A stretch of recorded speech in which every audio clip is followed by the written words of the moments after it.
Welcome along to the Cardiff City phone-in. As ever, plenty to discuss. Just to start off tonight, by the way, we got Tony Rivers and Simon Willis both with us tonight. Hoping to have John Wilkins coming in any second now.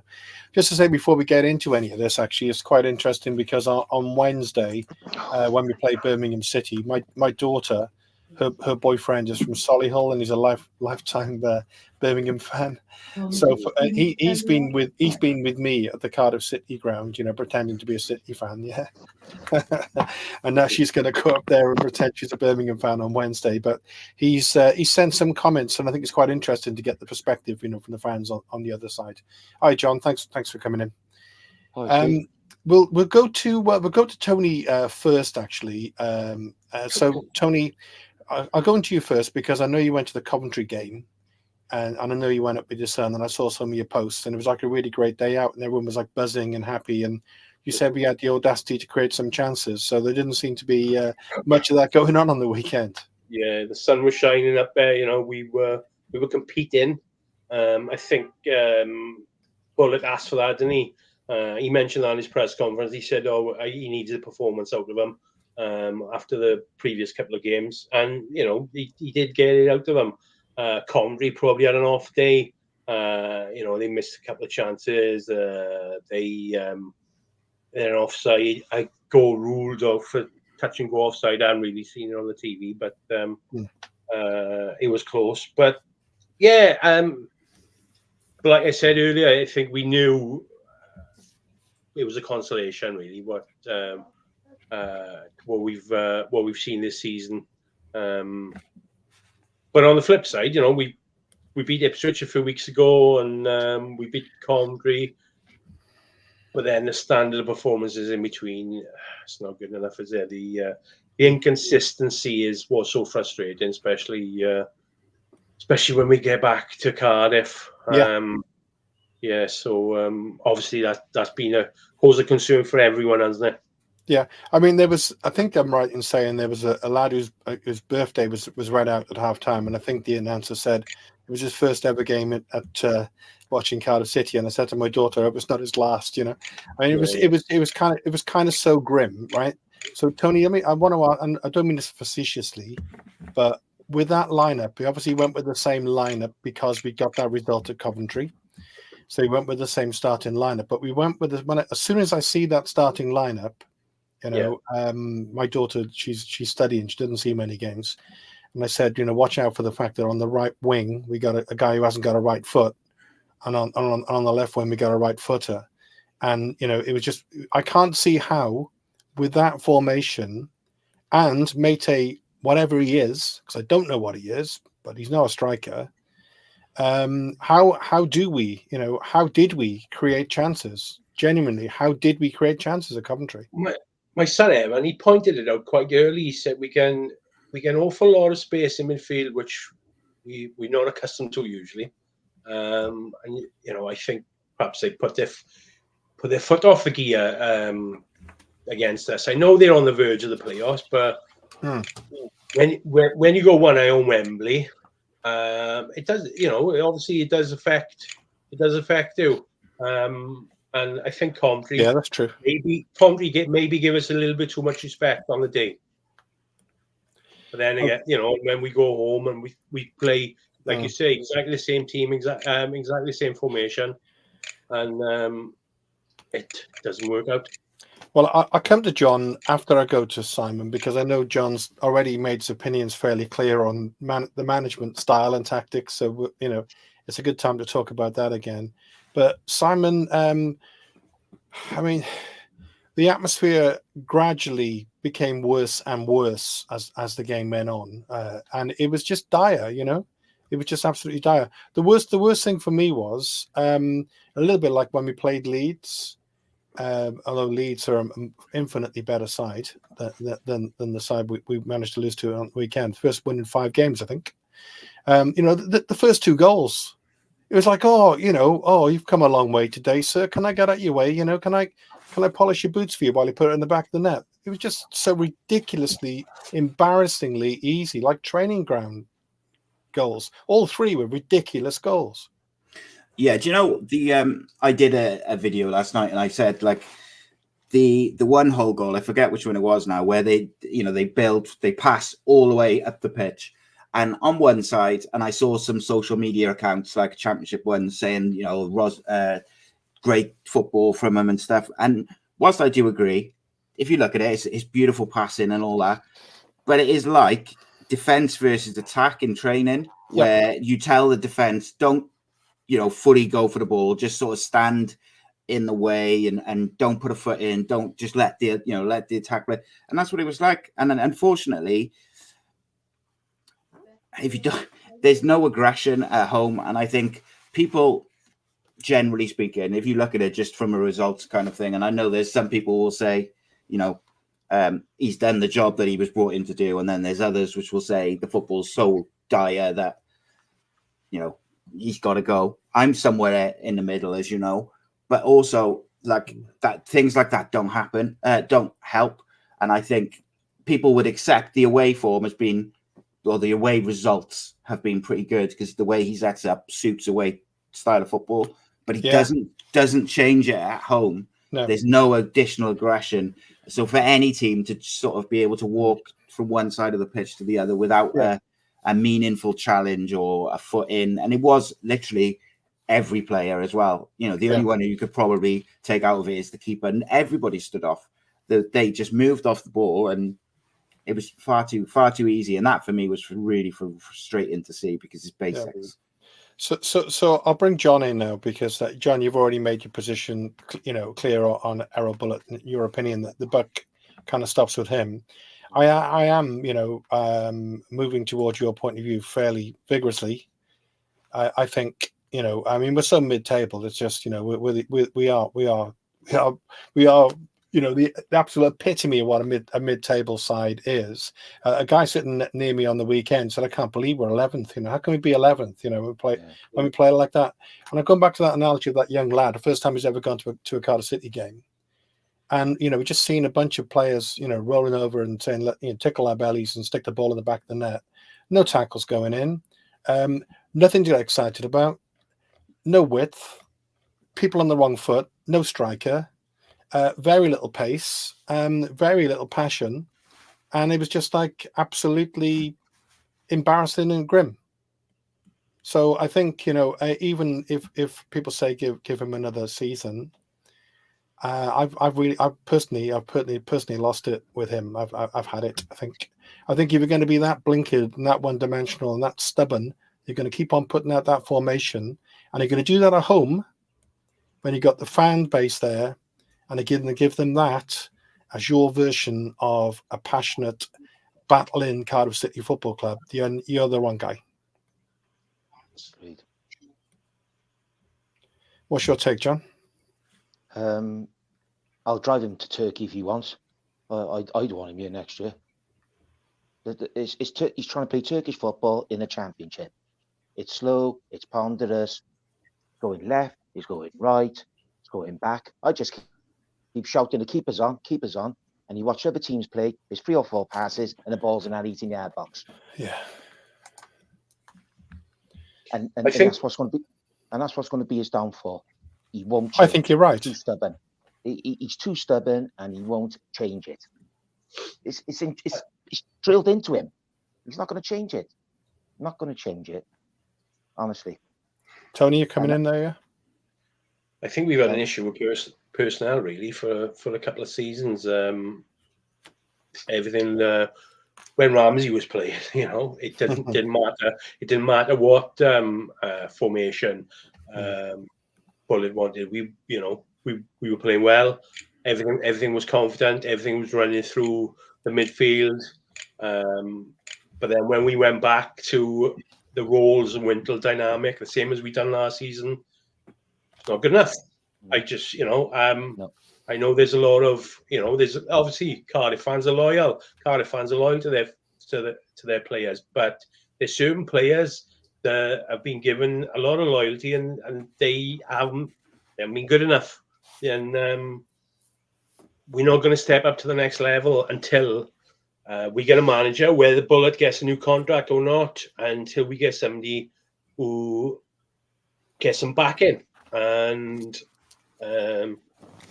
totally changes everything. Yeah, So on that point, Tony, so sorry, do you want me to just ask you this one? Yeah, sorry, Yeah. sir. I mean, the atmosphere towards the end of that game, it was poisonous, you know. And I've never, I never leave before the end of the game, right? You know, I'm not saying I need a medal for it, but I just don't. Yeah. So we stuck around to the end, and to Errol Bullett's credit, actually, in this one, he brought all the players across. You know, go and thank the fans, right? No matter how terrible that performance was and those goals, and all the rest of it. But because we stuck around for that, I looked around, and there was no one. There was no one left in the stand. You know, it was I didn't empty. want. I've never seen it empty before. And going back to what you just said, Tony, just to ask you this, yeah. You know, at the halftime, the promo comes on for the 125th season of Cardiff Football Club. You know, buy a season ticket, the big push. So firstly, you know, how does that make the fans feel watching that, right?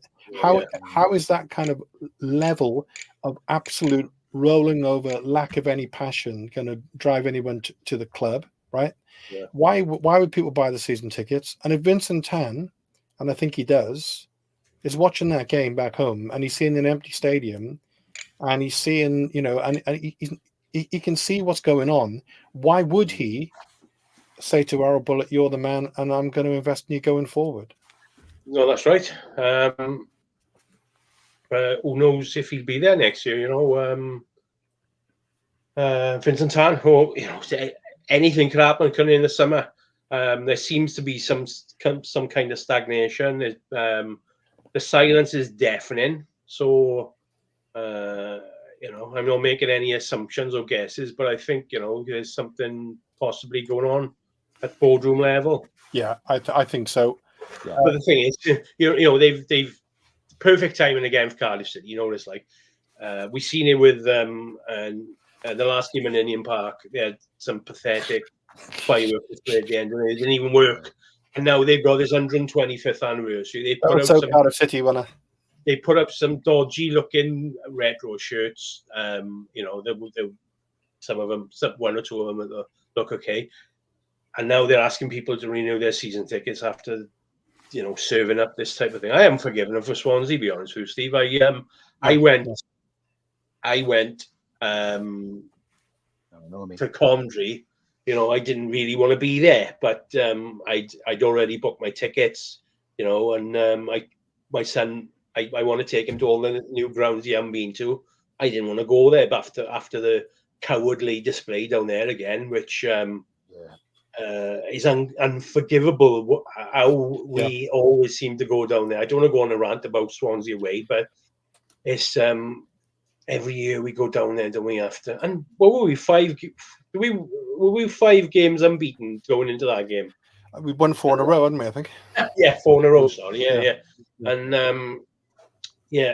and I say it every year, every time they turn us over down there, right? I know, sorry, I'm digressing a bit here. That's but fine. every time they turn us over down there, I say it's textbook. I say Swansea won't win then now for weeks. Swansea won't win for weeks. I don't know. They seem to have this. They seem to have this final, isn't it? Yeah. They seem to have this massive cup final spirit about it. And then I'd say to anyone, it happened last year and the year before, and they're going to win this run for about 5 years. And it's frustrating. I'd rather them win the next 5 as long as we turn up down there. You know what I mean? Yeah. Sorry for digressing. I'll go back to you, John, and then I'll go to Simon. But I don't know whether you can see the thing on the screen there from Michael Whoops. Historically, changing managers has not worked, with the exception of Warnock. Which manager? Really good question. Which manager do the panel think will do any better, given the lack of available resources? But I'm just going to add to that question, John, before I go to you. Which manager do the panel think will do better given the lack of available resources? You could almost turn that on its head in terms of, if there was the right manager came in, who do we think he would get behind to make those resources available as well? John? I'd like Steve Cooper minus Tate. That's what I'd like.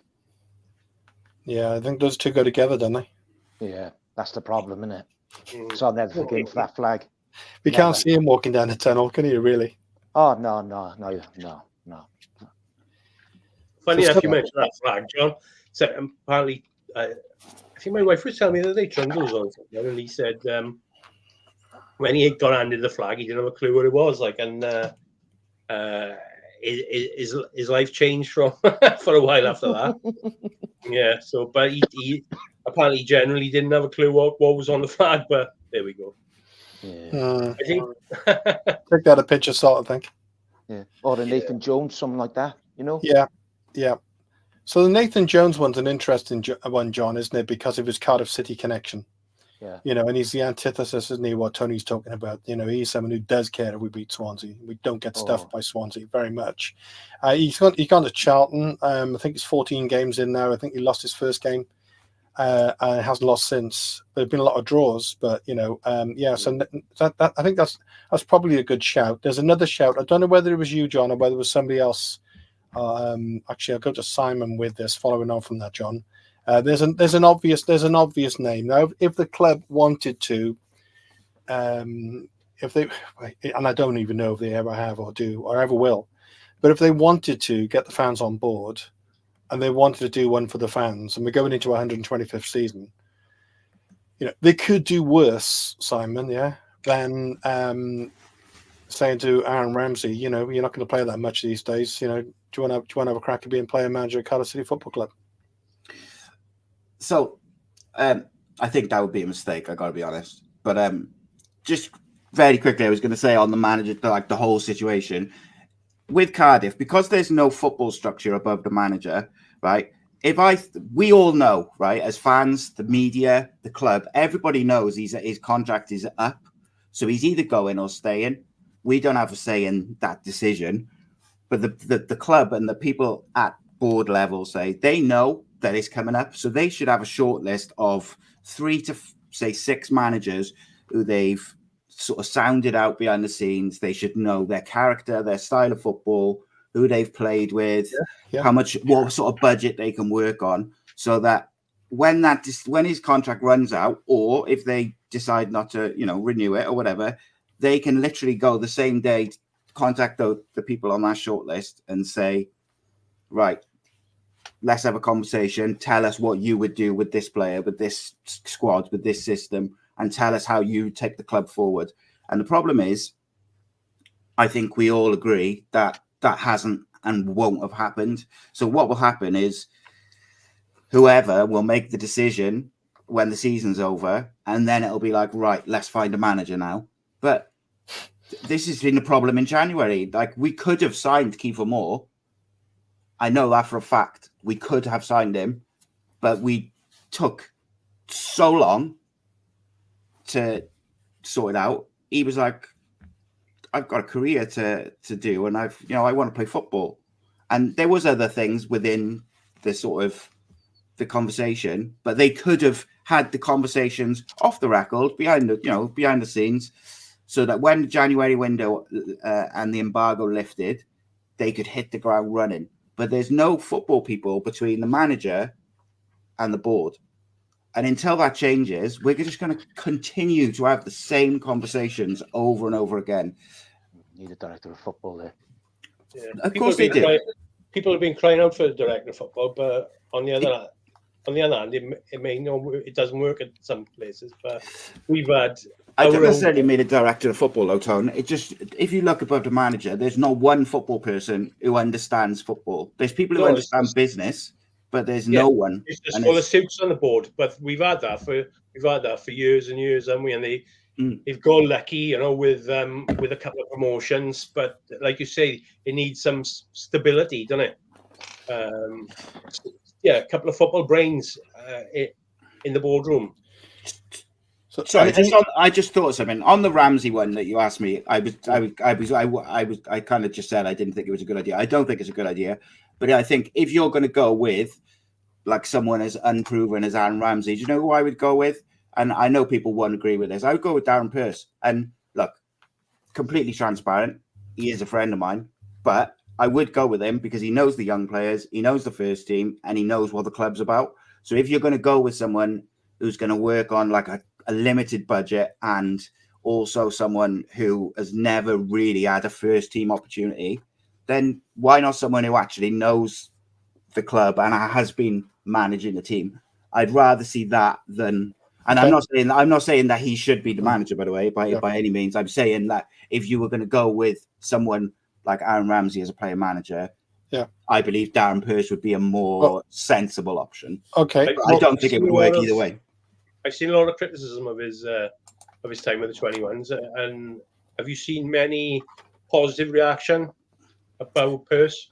As a person and as a coach, yeah, I know why people I can understand why people are critical of him. And my point, I'm not saying that he should get it, or he's the guy or anything. I think the Mark Hudson experiment was kind of showed that I think in the Championship you do need some semblance of experience or experienced people around you or football people around you. And people will point to Michael Carrick or Kieran McKenna, but they worked at the top level as coaches in the Premier League alongside some elite coaches. They also came through a system around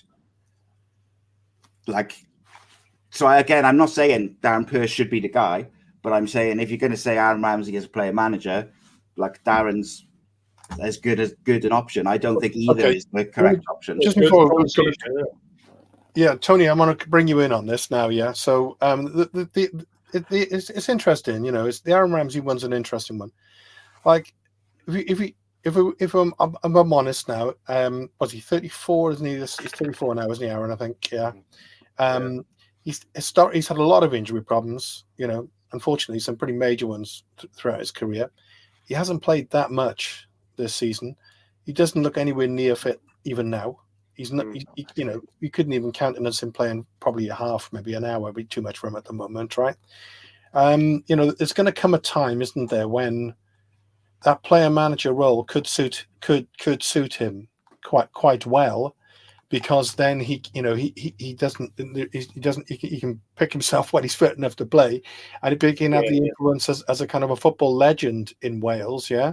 And from when you think about our club and the way it's run, I'm only putting it out there because I don't think it's beyond impossible, because if you think about the people who run our club, probably one of the reasons we were running around in red shirts for a while was because they're probably Man United fans. That's the kind of level they're operating in terms of football. Who I think would be a good option, who is a bit out of the box and kind of a similar mold, but it won't happen because he fell out with the club, and then they didn't back him, is Bellamy. Yeah, with someone experienced above him, because he'll expect high standards. He would never stand for the effort levels of certain players this season and then continue to pick them. And he certainly wouldn't stand for some of the players who have thrown their toys out of the pram a little bit and caused issues behind the scenes. He wouldn't stand for any of that. And I think now, I'm not saying that he is absolutely the right man, but what I'm saying is, if you're going to hold Bullet accountable because he is the manager, that's fine. But I think you've also got to get rid of certain aspects of the dressing room to have a complete clear out, because otherwise you're just going to have the same problem all the time. Okay. Tony? Yeah, going back to Aaron Ramsey, everything looks so rosy, didn't it? For the couple of months he was fit for. But the big news, obviously, in the summer was us signing him. I think he's hopefully got a long-term plan at City. Obviously his son is in the academy. I'm hoping, there's could be a possible player coach role for him, or in consultancy. Just keep him there. If we lose him from the club overall, then I think that'll be a shame.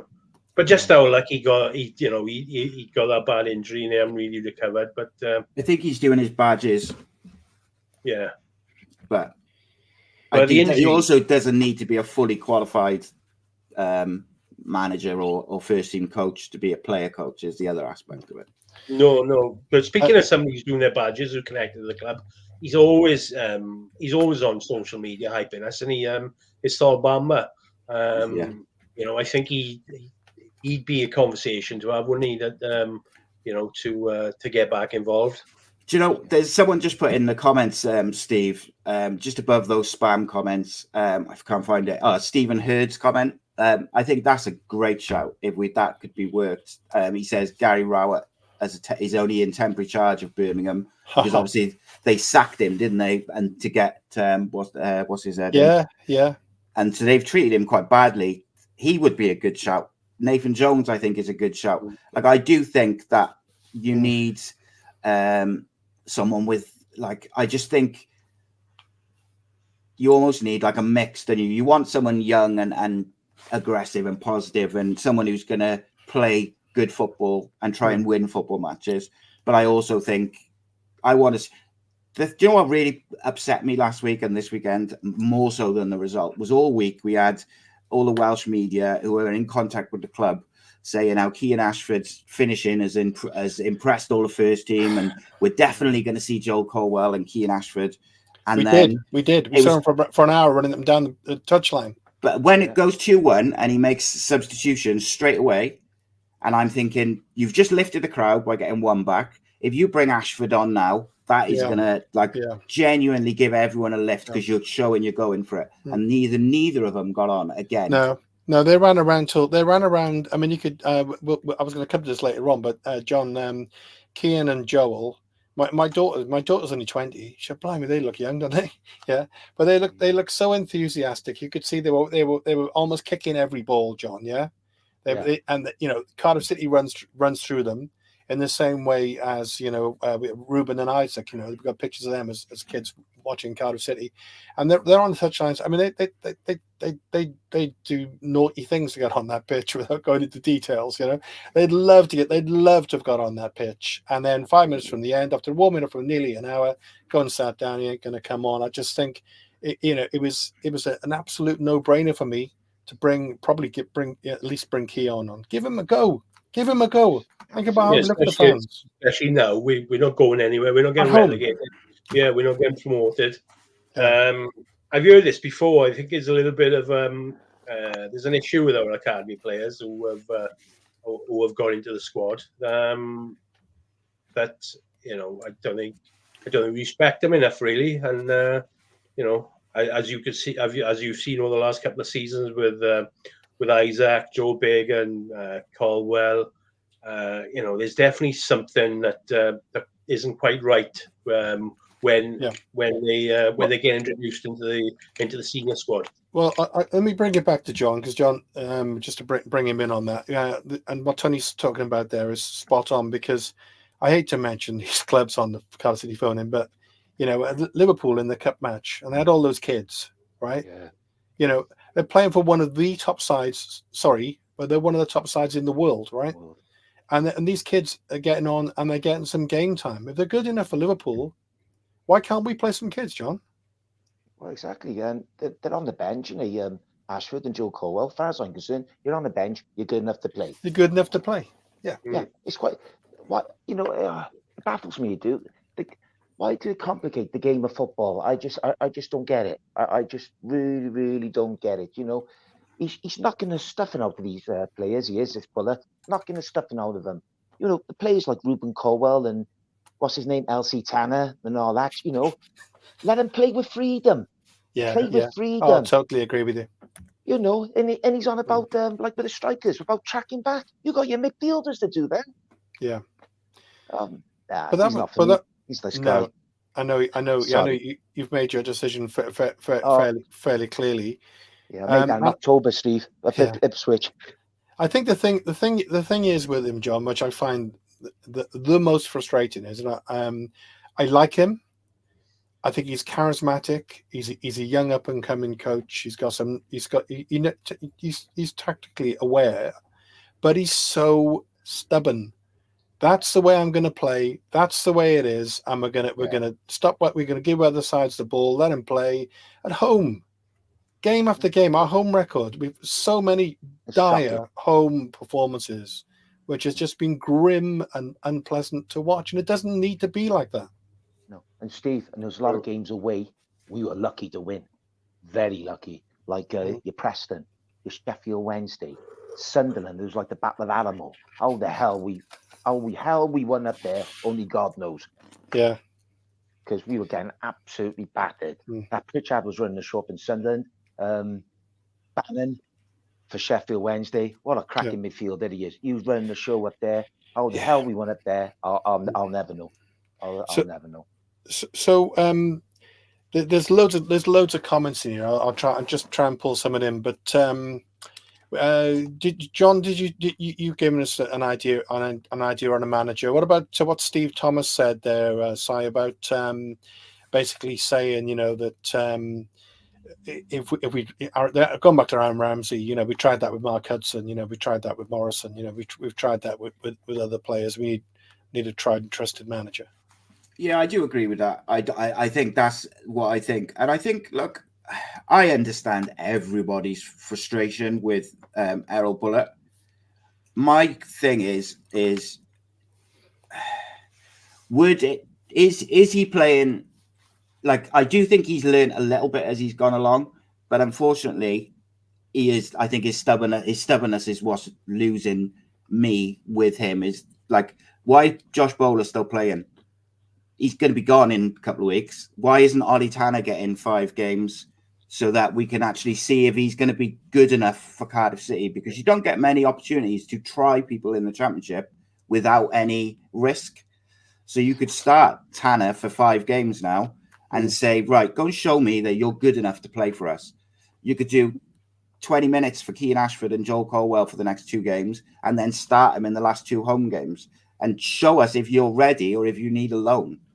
But and just on that, I think it's absolutely vital that we get someone who, whether they stick with Bullitt and they back him and let him get players that he wants, and then you can see if he'll change the way he plays at home, or if you're going to move away from Bullitt, which I get, then you've got to get someone, I think, who's got a bit of experience around him. The problem is, Steve, is who is there really? Because I'll tell you one thing, Steve Cooper, yes, it'd be fantastic if you could get him without Tate, which won't happen. And secondly, he won't work on a budget, so that's not going to happen. And then outside of that, Nathan Jones, all right, maybe. He's done it on a budget before. He likes, he loves the club. I don't know whether that ship sailed a little bit with him because we didn't go for him before. Someone said Gareth Ainsworth in the chat. I'm like, that's not the worst suggestion I've seen. Well, it's got a link. It's got a link with the club. I mean, if you want to try and get the fans on board, somebody like that. But Tony, I just wanted to say, somebody mentioned earlier that they were surprised that supporters trust, putting some pressure on the club to, give some clarity on what's happening with Errol Bullitt, almost as if they're kind of advocating for him to stay. But I don't think it's not necessarily that. I think it just wants some clarity. We as fans, Tony, deserve some clarity. The players, those who aren't low knees need some clarity. Errol Bullitt and his management team need some clarity. There's 5 games to go and there's nothing on it. So why can't we have some clarity? Exactly, because as I said, the silence is deafening, and I'm surprised Bullitt is still here, to be honest with you, because after his after what he said about Tan and the board in January, I thought we were days away then from a resignation. Well, we've given him the benefit of the doubt that he actually cares that he's still here. The standard of the performances, after so many of these games at home, people have asked, what are they doing in training? What is it? What are they actually being coached? And as Bullitt, but I don't think Bullitt may not have a long-term structure in place, and he doesn't care, and he'll be gone by the summer. I think I think there'll be some movements, in pre-season, maybe at the end of the season, So, in my opinion, I said it before. I think Errol's already, he's already gone. I think You know, if he was going to be here next season, my gut feeling is we'd know by now. We got lots of comments from. I said at the beginning of the show, my daughter's boyfriend is a Birmingham fan, and it's quite nice, to get some perspective from the away fan. So we'll come to that in a bit. But talking of Gary Rowett, Reece Jones comes in with Rowett has failed at every club he's been to. The only success he had was for a quarter of a season with Birmingham, and he was sacked after that. But if we look at actually Tony, he's quite interesting with Birmingham, massive club, massive club, and how badly they've been run, the number of managers they've had, and what a disaster, and how close they are now, and what a big game it is from on Wednesday. We're nowhere near that, are we? Luckily. No, and is it two or 3 points between like 7 or 8 clubs down there? And it's really nice, tight, really tight, yeah. Because last season we obviously we were on the verge, weren't we?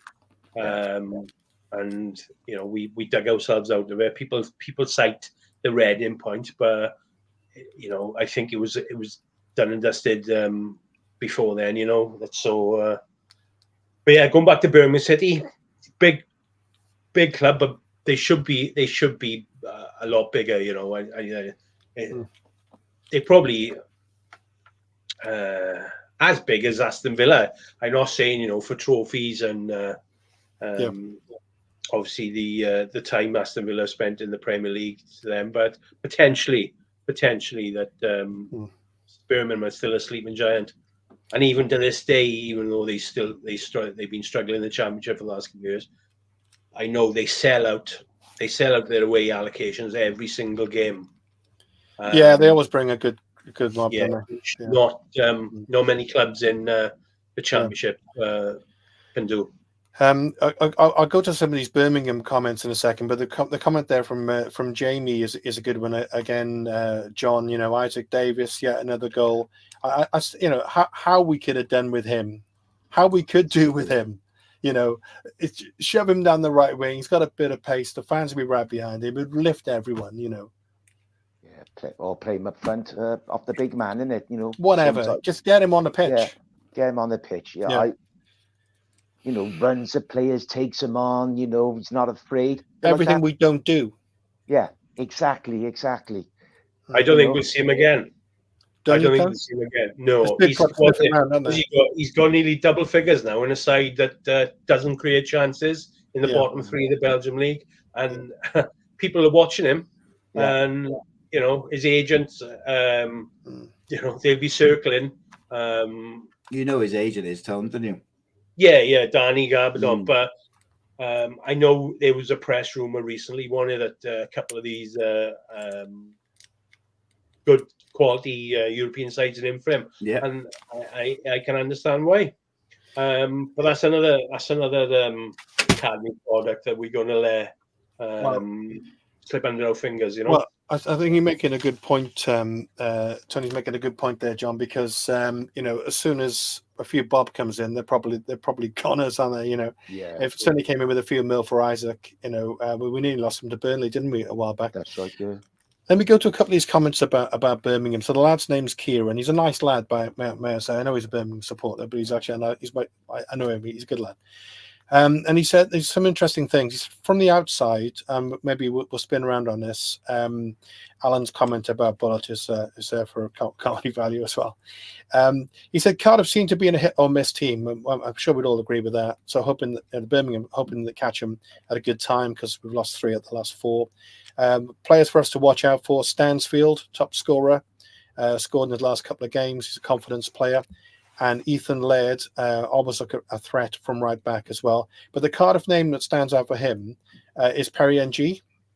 And he said it could be an interesting battle between him and the usual left back, Lee Buchanan, as he's become defensively very solid compared to the rest of the team. So that'd be an interesting battle. And then he also says it'd be interesting to see Ethan Laird go up against Carlin Grant, because both are very quick. And then he makes a couple of comments here, which I'll just go to because it's just interesting for all of us to hear this stuff. I think it's nice to get an opposing fan's opinion, and I think it's a huge game, a massive game for Birmingham. Is the first thing he's saying, but then they'll know the results of the other teams when they go into it. He also says, this is an interesting one, John, in a typical Cardiff City. Gary Rowett, of course, they got his first home game. They got a win in that, so he's kind of lifted the crowd a little bit. So the Rowett factor is kicking in, and of course, their captain is Dion Sanderson. So there's a few kind of little links there. So it's crucial for Birmingham that their defense is right if they're going to get anything out of the game. So he's kind of worried. He's kind of worried about us, and it's a massive game for Birmingham. Any thoughts on any of that, John? I think it's going to be a very, very, very tight game. Very tight game. Very tight. And they're fighting for their lives, and so they'll be throwing the kitchen sink at this. So the one thing they would have done, John, before this game, on Wednesday, because it's a massive game for them. There's only a few games to go, and they're in the bottom three. They will have watched the game on the weekend. So I don't want to. I was fairly dismayed on the weekend. It was grim, But if he'd watched that game as a struggling side, the bottom three, I think I'd be thinking they're there for the taking. Yeah, I'd fancy if I was a manager of another club, and because Cardiff City are predictable, so predictable. I'd be laughing. I would. I'd fancy us every time. Yeah, I mean, if you start those three again, Mate's just not a striker. No, Colin Grant, he kept inside and scored a goal, so in a way he proved Errol Bullett's point. But every time Josh Bowler got the ball, because he doesn't have a right foot, how is he going to take on his man? How is he going to get to the byline? He did it once in the first half. He did it once. The only best cross he put in the entire game. And guess what foot he used? His right foot. He used his right foot, and it came back from the byline. And it was a great, It was a good cross, yeah. So he can use his right foot. But why don't they swap sides? You see some teams, and they swap their wingers. Say for argument's sake, every 15 minutes they swap over, don't they? Yeah. Keep the full-backs guessing, but it's not. He couldn't change his boxes, Bullet, and never mind change tactics, formation. Nah. He's very stuck in his ways, Si, isn't he?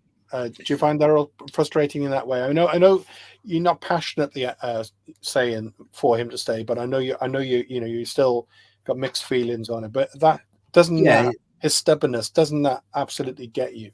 Oh, 100%. Like there was a period where Ryan Wintle was on like the back of 3 or 4 terrible performances, and he kept picking him. He keeps picking Josh Bowler. And like Jonathan just mentioned then, like I've been saying since the start of the season, since about the 3rd game of the season, I think it was, that Josh Bowler's got all the tools to be an exceptional championship winger. But I think he'd be better on the left, because I think if you just told him, don't worry too much, get back a little bit and help cut off the passing lanes and, just sort of sit in your position when you're out of possession. And then when we get a ball, be high and wide and just run at your fullback, beat him and put a cross in. It's not reinventing the wheel, It's frustrating because I think he has got the tools. However, as I said earlier, now, like Bowler would only play in an emergency for me because he's not going to be here next year. We have to look at next season. On Birmingham, I would like to see Birmingham go down. And I'm sorry to my Birmingham friends because I have got a few. Only because I want Cardiff to try and sign Jordan James. And if we're to have any chance of getting him at a semi-decent price or even getting him at all, they probably have to go down now. Whereas if we tried to get him at the start of the season, he was probably much more affordable because he wasn't being picked by Rowett at the start of the season. He was on the bench, barely getting on. We got to stay in this relegation battle now in the next 2 away games, and we Birmingham and Millwall, and both of them are sweating, aren't they? So I hope we put a performance in. I think we will, because we seem to away from home, we seem to respond a little bit better than at home. You go another point is when we go away, obviously there's a tight knit support. It's the same with every club, and at home people have been obviously the performances have been on poor, consistently poor, but the support at home is dreadful, and obviously compared to the loyal fans will go away. There's kind of nothing to support though, Tone, is there? You know, you go. Oh, I get that. I get that. How can you get behind that? You can't get. I know you need to because it's your, you know, it's our club, but it's like, Yeah. It's so defensive, it's so negative, it's so safe, and it's so predictable, and it's so boring. Yeah, it's a catch-22 situation, isn't it, with that. But if you look at the games yesterday, the Old Firm derby and the United Liverpool game, do you know what got the crowd up more than the crowd behind the fans, especially in the United Liverpool game where the United fans are kind of on edge because they just play this weird chaos ball, is that the thing which got them up wasn't the goal from that in, you know, halfway line or whatever, or obviously, you know, they celebrated them. It was the tackles flying in, the aggression, and the players caring. That's what gets the fans behind the team. It's not attacking wonderful football. It's seeing the players go flying in, showing a bit of aggression and a bit of passion, and you just don't see it at home. We've done it against Ipswich. Yeah, against Ipswich. We showed we could do it. We did it against Swansea in the first game, like at the start of the season. And this is why I've said a few times, the problem I'm having reconciling is, has he got enough credit in the bank from the start of the season for me to say, all right, he's shown a little bit. If we can give him the right players, will he then go back to what that was, which was, yes, possession based, but it was aggressive and we were pressing, because we've stopped pressing. We do this weird thing where we just sit in our possession. You've got no right foot, no left foot, and no striker, you know. No, and you've got no striker to press. The wingers invert, so you can't have a good shape. And it is down to stubbornness on his part, because there is players who fit that hole. Yep. But then equally, like I said to you guys off air before we started, the squad is predominantly made up of players who haven't always done great for Cardiff. And then the players who've come in are players who are loan players and free transfers, which is essentially players which other clubs don't want. So it's always going to be inconsistent, because it's either they themselves are inconsistent, or they're on big wages, or their attitude's not right, or they're young and they need games. Like, there's obviously a lot of reasons why loans happen, but essentially they're players which clubs don't have a place for. So of course it's going to be inconsistent. Well, I mean, you look at Nat Phillips. I mean, Nat Phillips, he'd probably walk into most squads in the Championship, and you can't get a look in at Liverpool. I wanted to, Tony, give credit to the Cardiff City women. You know, a massive game. They hammered Wrexham 5-1. They battered Swansea. They've won the league. They've won the cup. I don't know who their manager is, but you know, if he's available, we'd be all right. But you know, they're showing that credit where it's due. Isn't that great? And Jamie Anderson made the point that Errol was there and he stayed to the end and he supported them. So I think he's a decent, likable, charismatic guy with a future. But I don't know whether his future is going to be with Cardiff City. I think he'd have a better future. I think he'd have a better future if he was able to be more flexible in his tactical style, and also if he was to be aware of that when he got, you know, if you're playing it at home, give the fans something to get behind. Definitely, yeah. Jamie's on another comment. Again, going back to what Simon said, the frustrating thing is the lack of press at times. We seem to stop when we're near the box. I thought that's tactical, Steve. Sorry to interrupt you. That is tactical because that's changed, isn't it, since the start of the season? Yeah. There was a game. Forgive me, I forget who it was.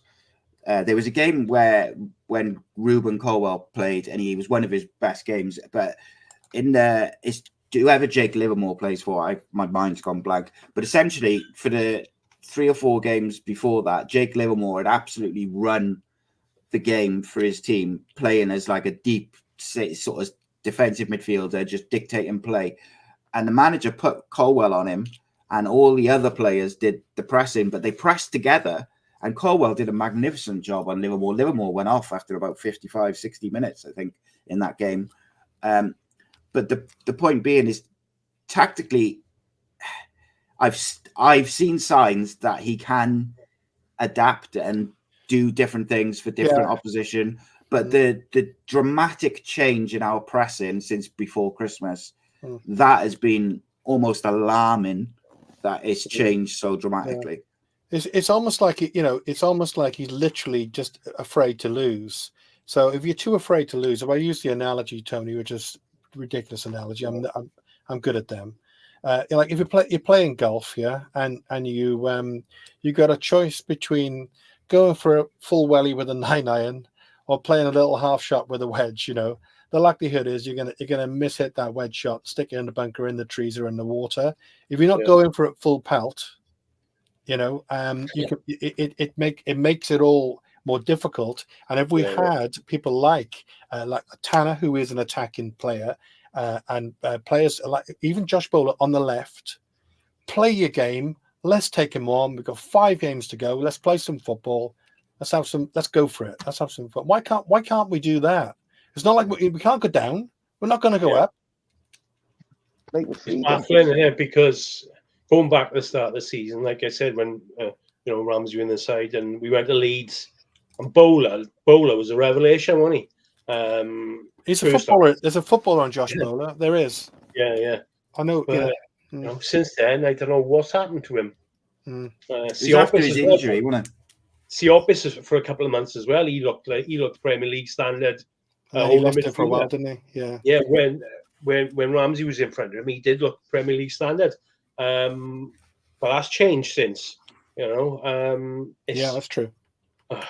We've been so unlucky with injuries for a couple of years, inconsistency. We go on about it all the time, and it's true. Speaking of injuries, Nigel Blues put something interesting up the other day. I've spoke about it the last couple of seasons that our injuries per season absolutely is a bit of an it's coming to a stage now. It's not a coincidence that how many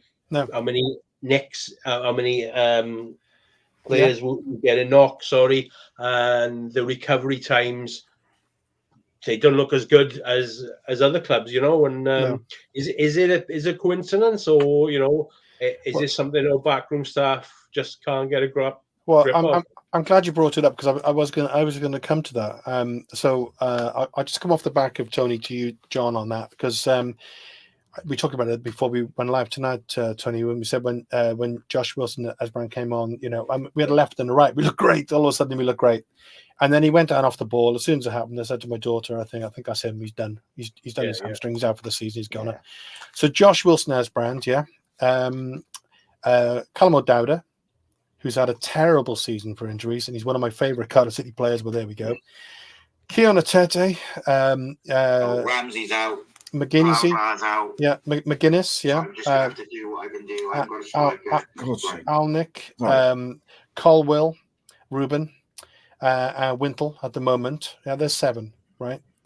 Yeah. And going back to Tony's point, firstly, it is odd because that, Josh Wilson, he hasn't played very much. He just went down off the ball. You could just see it was his hamstring as soon as he did. And then again, like Tony just said, like O'Dowda, he's a young fit guy, Why is he out for so long? But the second part of that is if those 7, I'm not saying they are, I think Whit'll probably be back. If those 7 were missing tomorrow, we're really, really, really down to the bare bones, is number 1. So isn't that the time, again, isn't it the time to try some of our young, passionate kids who would give anything to get on the pitch with a Cardiff City badge on their shirt? Exactly. Yeah, I don't mean from the start necessarily, but give them some game time, John. Yeah, would you say? Yeah, nothing ventured, nothing gained. Yeah. Get out there. Play him. I mean, Kean Ashford, right? If he'd come on at the end and he'd fallen over his shoelace and fallen in the stand, he would have done better than some of the players already. Absolutely. They had nothing to lose. Yeah, up Sheffield. Nothing to lose. Give him a go. Give him a go, yeah. You said there, Steve, 7 current injuries. Like, that's been going on last season, I think. Yeah, you're right, actually, yeah. I posted about it, tweeted about it. It's like a constant revolving, like almost like there's 5, 6, 7 players injured all the time. Yeah. And I know we changed some of our backroom staff, didn't we? Yeah. involved in the treatment room, but things still seem to be at that same level. Comment on the screen from Jane. Jane, thanks very much for putting a comment in. Tonight, before the show, me and Simon, we both really tried to get a female voice on the show. We are aware it does get very, very ladsy. We'd love to have a female fan on the show, so bear that in mind. We need to go forward, aggressive attitude as fans. Need to know, like us, they will fight for the club, if Errol is staying or not. And I think Simon, that pretty well, that's it, isn't it, really? Yeah? Yeah, it is. And I think, like, I just noticed that Rob's just said something in the comments as well about the sort of players seeming unfit and players running out of steam. But I also think there's a large portion of players who have got a little lazy streak in them. I don't want to dig out individuals necessarily again, but like, there's definitely an aspect of some players are happy to work and some aren't. And what you get with what you will get with the academy players is they will run and they will run and they will run and they will run. Interestingly, like what Tony said about Psyopis, I think me and Tony talked about it actually when we filmed the podcast before, but one of the reasons I think Psyopis' form dramatically dipped, I think it's got better, but one of the reasons I think it dipped is he was trying to when Ramsey was out, he became the guy who was trying to then get the ball to the likes of Colwell. And so Psyopis is trying to do two roles. And he can't be the defensive midfielder and the player who's trying to dictate play and progress it through, the lines and all this sort of thing. And that's why when Rawls then came back, him and Psyopis worked quite well. But unfortunately, as I said earlier, I think Rawls isn't always the right player for every game. Yeah. We need like out and out good aggressive number 8 who can pass, who can dictate play alongside Psyopis, so Psyopis can just be that top class destroyer that he very clearly is. But yeah, well, like you say, attitudes. We Cardiff fans, it's been spoken about for years, but if we win, lose or draw, if that side play for the shirt every game, and give us, it's a cliche, 110%. Put a shift in. Yeah, we want. We wouldn't have these debates, would we? No. But the laziness and the attitudes, I don't know. Some, like Simon just alluded to, and some of these modern footballers, I think, they've got it. Probably, I don't want to sound like my grandfather, but they got a little bit too easy. You know what I mean? But well, they're on crazy men. Expecting us, on a weekend. Interestingly, yeah.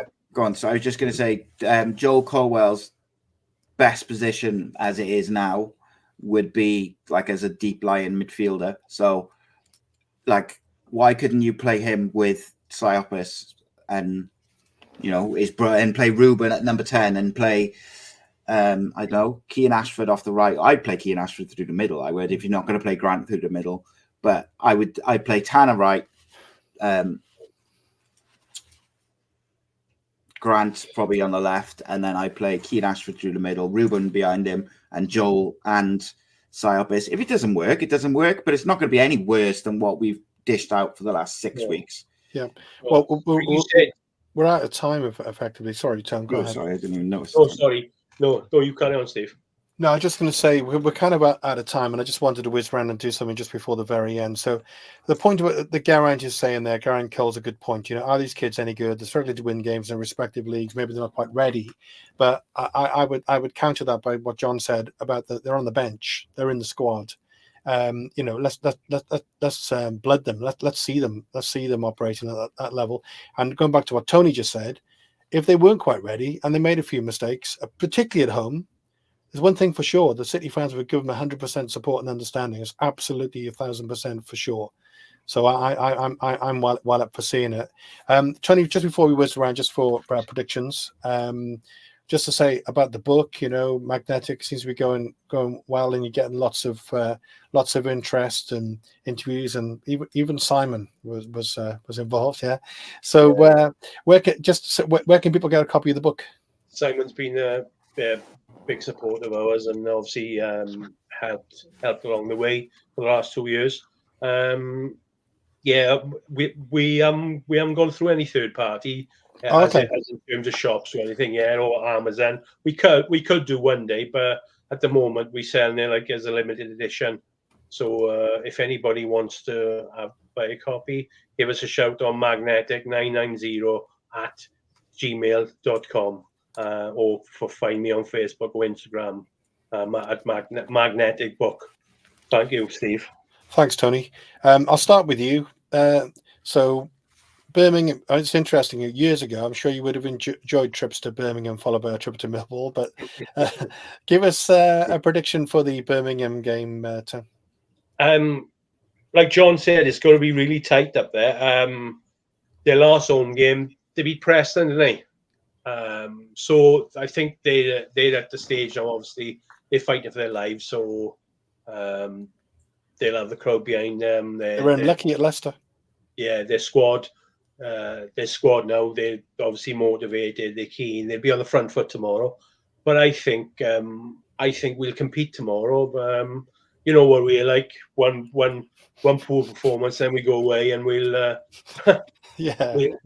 we'll actually turn up tomorrow. When is it? Sorry, Wednesday. Isn't it? Wednesday, yeah. We'll turn up Wednesday, I think, and I think we'll frustrate Birmingham, and I think we'll get a point. I'll go 1-1. Okay, I'll go to John last. Simon, your quick prediction? I think I tend to agree with Tony. We'll probably follow it up with a good away performance, but we have got a habit at the moment of making teams who are not doing very well look like 1970s Brazil, which is a worry. I think I would go 1-0 Cardiff, though. I do think we'll probably have enough. Okay, John? 1-0. Okay, yeah, I kind of fancy a draw as well, because it's Birmingham are at that stage now where they got to win. So if we score first, you know, that could be interesting. Fantastic range of comments again in the chat. So again, it's nice with the show because people go through them afterwards.